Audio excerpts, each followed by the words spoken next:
story next week. For those of you, before you ask, we're going to be doing a little deep dive into what's going on in the mountains we're going to talk about Summit County. We're going to talk about Eagle County. We're going to talk about some of the ski communities in the central part of the state. But today it's more of a Denver, Colorado Springs based conversation, right, Charles? Yes, sir. All right, but we're starting with housing market inertia grows at 48%. You know, Charles, I used to teach physics before I got into real estate, and we talk about inertia left a lot in physics. You know, an object that's in motion stays in motion, and an object at rest stays at rest. And what we're seeing here is that people at rest are staying put. 48% of homeowners never considered moving this year, and that number is up. And what we're finding is that it used to be that people said, I'm sticking where I am because of rates, but mortgage rates are actually mattering less today than they were before. And what matters today more is life uncertainty. Life uncertainty is becoming a bigger issue. People are staying put because they don't know if their job is secure, because they're taking care of aging parents and grandparents, because their families are changing. And the author of this study from an organization called Point says that homeowners are feeling emotionally locked in. 83% say that they won't get unlocked until rates are under 5%. And many people are just psychologically attached to their current payment. Charles, what did you pick up in here? Yeah, I think that it goes back to the conversations that we're having inside of our offices, right? Is that when I think a lot of us got to this point in 2021 where people were just moving for the sake of moving, right? It's Yeah. just like, you know what? I want a different view from, the other side of the street.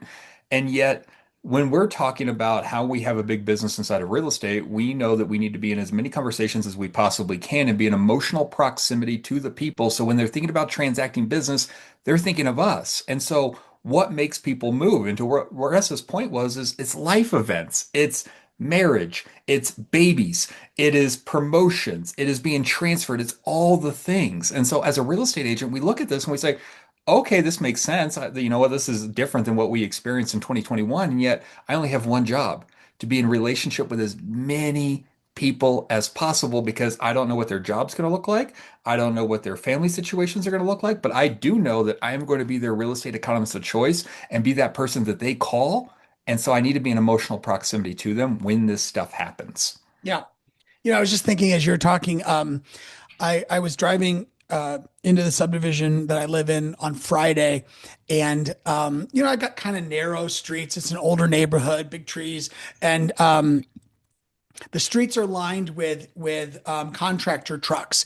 The guy next door to me refinishing his lower level. The guy on the other side, kitchens and baths. I'm putting in a bath right over there. In fact, you might hear the work in the background. Two doors down, kitchen. Like everybody on my street is doing this. They are not considering moving. They are upgrading. They are spending more on their house. Nearly half of people are considering renovation, and it's trapping equity. So Yeah. interesting piece of the puzzle. Let's move on. Gary Keller, for some reason, is all of a sudden writing lots of articles and publishing lots of op-eds. And he's got a real bug up his butt about private listings. And he just put together a op-ed that got picked up everywhere, pushing back on private listings. Now, what he's saying is that limiting the exposure of a listing can hurt pricing, it can hurt competition, and that private doesn't really mean private. It just means shared with fewer people, shared internally only. It means not exposed to the fair market. And, you know, Gary's concern about all of this is that the public doesn't understand that when the listing agent pushes pocket listing or private listing or or office exclusive, the public doesn't understand that fewer eyes are actually going to get to see it, and that the more eyes that do see it tend to push up the price. I just mentioned my neighbor next door. They, I won't get into the details, but one person saw the house. It never hit the MLS. That person put in an offer. And I would say that based on my knowledge of living in the same neighborhood for 20 years, I would say they probably got 10% less on that house next door than they would have got had they stuck a sign in the yard and allowed the market to do its job. And Gary says that what's happening here is the MLS, the value of the MLS is being challenged because a lot of houses are only hitting the MLS because they're failing privately. So the MLS just Yeah. becomes sort of like the leftovers market. What else is in here? Yeah, you know what? When I look at this, I think of the other side of this coin is yes, that we don't believe that this is in the consumer's best interest. And the people that are going through, the agents that are sitting down and they're having this conversation at the dining room table, they're really doing it in self-interest. And that's what's super unfortunate. But this is what we do know.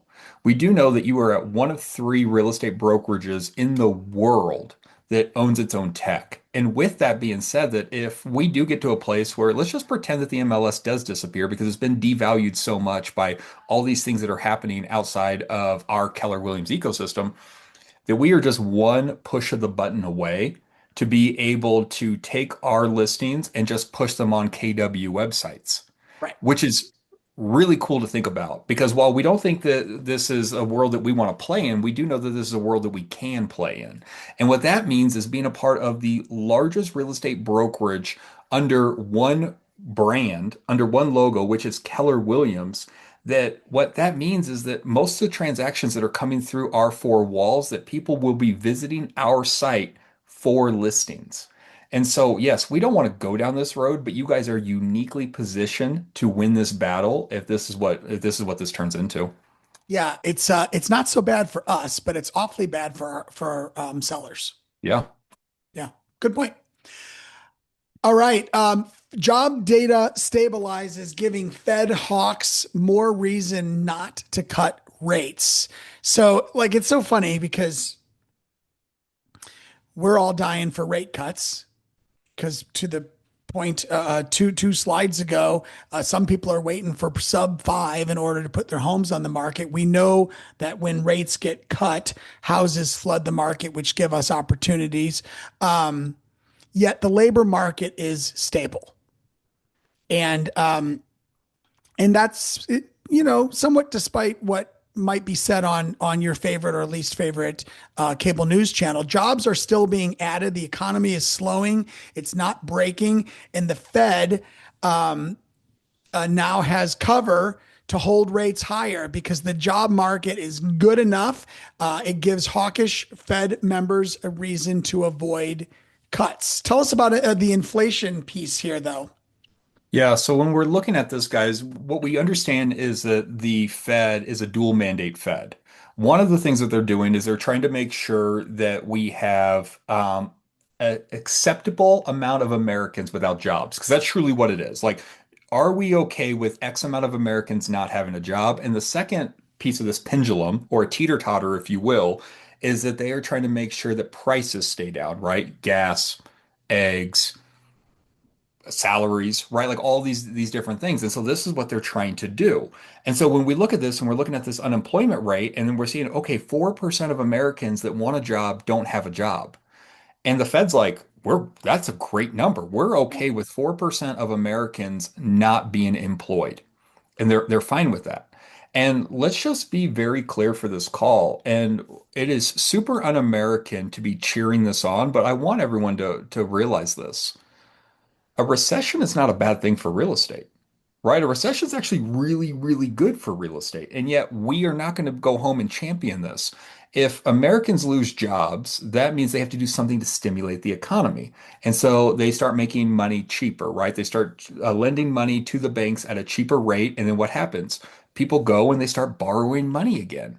And so what they have going on right now is they're keeping rates elevated because not enough Americans are unemployed at this point.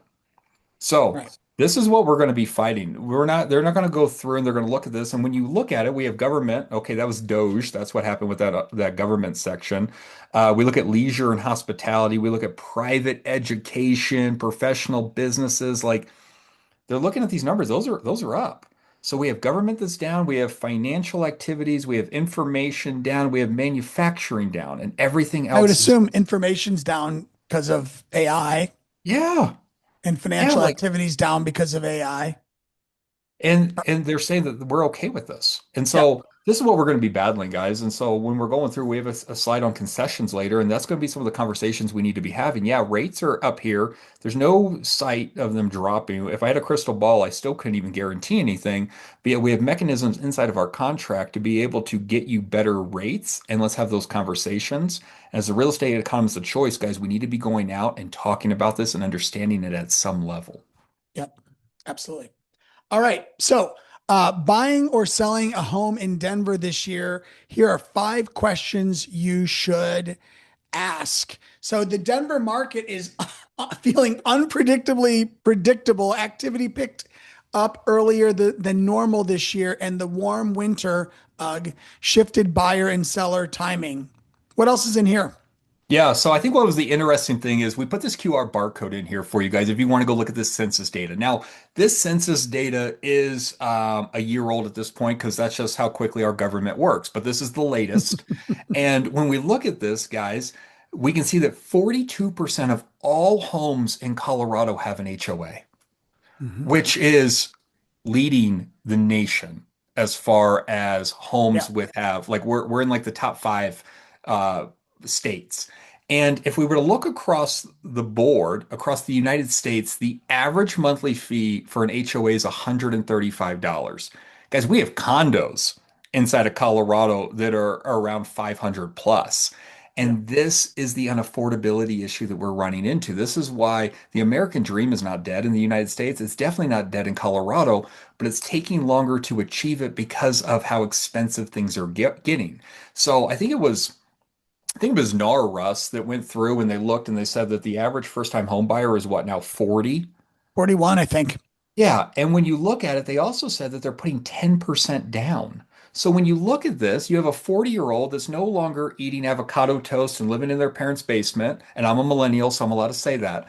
And what they're doing is now they've saved up 10% in the Denver metro, let's call it $60,000. And now they're facing a $600 HOA fee for a condo, which is what we would consider your first time home buyer market. Yeah. And this is what's slowing everything down. And you couple that HOAs, insurance, everything else, guys, like this is the psychology that we have to understand that our buyers are facing right now. Yeah. Yeah, it's a real interesting market. I've got a child who's looking at buying a townhome, and the first thing we look at is HOA. We're seeing, and she's at the low end of this of the market in terms of price, but we're seeing $800, $700, $600, total different ball game. And but we're in a high hail area. Like every few years, a hailstorm comes through and we all get new roofs. It's crazy. I like this COVID pricing psychology is still lingering. Yeah. Some sellers still think their home is worth what it was worth in 2022, and some buyers think homes sitting 2+ weeks have issues. So it's very interesting. This is where, in fact, we're going to do it next week on the regional rally. Cooper's information about what's happening in Colorado, and he'll give us a full update about April is really important because, the way to combat myths is with truth. Let's dive into concessions. What are the trends with concessions? All right, so this came from one of our friends at a title company, guys, and I think this is very, very important information to have, both as a listing agent and as a buyer's agent. And it's two totally different conversations, and yet what it does is it meets both parties in the middle to have a conversation to get a deal closed. And so what we're looking at is your top is April, and then your middle is over the last 12 months. And then there's just the graph at the bottom of both of those datas. And so what we can look at in the Denver metro is that 61% of all homes that were closed had a concession associated with them. All right. So 61%. And that average concession was, let's round it up, let's call it $10,000, $9,600 in totality. And what's interesting is you guys can look and you can go through and look at these price points. So as a seller's agent, right, as a listing agent, I'm going to go through and say, hey, Mr. and Mrs. Seller, this is what we're seeing as far as contracting in the Denver metro. We are seeing buyers that are coming to the table with the affordability issue that we're running into in Colorado, and they're asking to have some of that pressure alleviated as far as using concessions goes. And we have the opportunity to talk about a concession, what they can be used for, and that's just going to elevate our status with that seller is like, hey, we want to get in front of this and I want to educate you. Now, on the other side of this thing, as a buyer, right? Buyers are looking at what rates are, right? Because what they're doing is they're looking at the rate and they're associating with the dollar and they're figuring out what their monthly payment is. And right then and there, they're deciding, can I afford that? And yet, what we understand with concessions is concessions can be used for rate buy downs. They can be used for warranties. They can be used for whatever the lender says they can be used for. They can pass through underwriting. And so, Mr. and Mrs. Buyer, I just want to let you know that at the price point that you told me that you're interested at, we're seeing about X amount of dollars, 8,000, 9,000, 12,000, 15,000, right? $10,000 is the average in April, which hasn't changed over the last 12 months. And we're able to do that to get some buy down. So would it be okay if I let you talk to my preferred lender and they can actually let you know that if we were to land in this price point and we were to get you that amount in concessions, which that's my job to help you get that, this is what your monthly payment would be. How does that sound? And Yeah, that's the conversation. absolutely. All right. Douglas County readies residents for fire season. Despite the snow in the last couple weeks, um, we are seeing historic dry weather and predicting that we could see up to 9,000 wildfires this season. And drought's the big concern. 97% of Colorado in moderate or severe drought. We all know that the snowpack is still well below normal. I think I just saw that A Basin's staying open one more week, so that's interesting. Douglas County is especially at risk. Fire calls increased from 85 to 143 over the last decade, and we know that June and July are always the elevated months. Um, Charles, how does this impact real estate?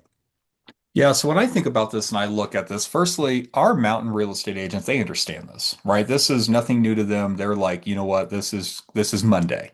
All right. And so what I think of when I look at this is what about some of our city agents that are going through and having these conversations? And so let's just play out a scenario where maybe most of my business is in the Denver metro and my buddy reaches out and says, hey, you know what, I want to go look up in the mountains for some houses. Well, what we have to understand is that there is insurance rates for Colorado, and then there's insurance rates for the mountains, and they're different. And so when we're going through and having these conversations, we have to understand that these are high impact areas for wildfires. And when we're looking, we should get ahead of these dates and deadlines, these contingency periods for insurability on a property because these are going to be some astronomical amounts of insurance premiums if they can even get insurance. So when we're looking at this, some of the things that we should be doing is making sure that, okay, we understand this is going to be a higher impact area, plus all the things that have happened in the past, that this actually might be an issue for this particular area to be able to qualify for insurance. And Mr. and Mrs. Buyer, even if you qualify for the insurance, do you really want to pay that monthly cost that's going to be associated with it? And those are the conversations that we think that we need to be looking at as we're going through and just thinking about the drought that we've had. Absolutely. All right, let's close it down. There's a proposed AI data center in Colorado Springs, and it's Project Taurus. It's near Garden of the Gods, could be one of the city's largest data centers. It looks like the residents nearby are pretty upset about this, Charles. Yeah, so we look at this and we can have the conversation again, right? It's like, okay, what could happen? The noise, utility costs, energy usage, like all these things are super real, right? Like as we're going through and we're having this conversation today on this call, think about this saver switch program that Excel Energy runs. Think about all these times that there's these companies that are having to turn off power so that we have enough power for the energy grid. Think about the amount of water when we're thinking about these companies that are actually coming in and buying Colorado water rights. They're buying the land and they get X amount of water. They're taking the water and they're shipping it off to California. All very real. Yeah. And so now we're looking at this AI data center that is going to use an astronomical amount of energy, plus needs to cool down their products. They're going to be needing more water. They're going to be needing more utilities. This is going to have a big impact on rates. It's going to have a big impact on water usage if this gets approved. Because again, guys, we're right now we do have these water usage limits, and we're in May right now. I got mine the other day, and I get 2 days a week to water during certain times. And so now we're bringing in this data center, and the biggest question mark is like, okay, well, what's the benefit? How many jobs could potentially be created? Because I think that's the only thing we should be looking at. Like, awesome, as a real estate agent, how many jobs are going to be created? How many people could potentially move into this area because of this? Do I know the areas that could be impacted so I can get in front of this and maybe go see if I need to go buy a rental? Right. Right? Like, can I go buy a property and then rent it out to one of these potential business owners? But when they're running this data right now, they're saying this might only create 60 to 100 jobs plus use all of these resources. Mhm. So as this one doesn't super excite me, but we put it up here to say this. Guys, these are the things we should be tracking as real estate agents. If we're bringing in these big companies and these big companies are going to create X amount of jobs, as the real estate agent, we know that Gary Keller tells us that all transactions go through our hands first. So, should we be going out and figuring out what areas are going to be impacted and start talking to some of the consumers, or have you ever thought about selling because this thing's going in here? Or should we be looking to purchase up property that's for sale and turn it into a rental? And that goes nationwide. Like this should be on every one of our 411s and GPSs is to track these down and to figure out how many properties we're buying this year. Yeah. So while the immediate benefit of 60 to 100 jobs is rather small, um, we know that like attracts like. So you get one of these, and then you might get another one, Mhm. and so it could signal a bright future there, and the risk of water and energy usage and utility costs is always something to think about as well. Yeah, I mean, I guess you get your choice. You can either have an AI data center, you can have a senior living home, or you can have an emergency care. Like, which one would you prefer at this point? Exactly. All right. So next week we're gonna do a little deep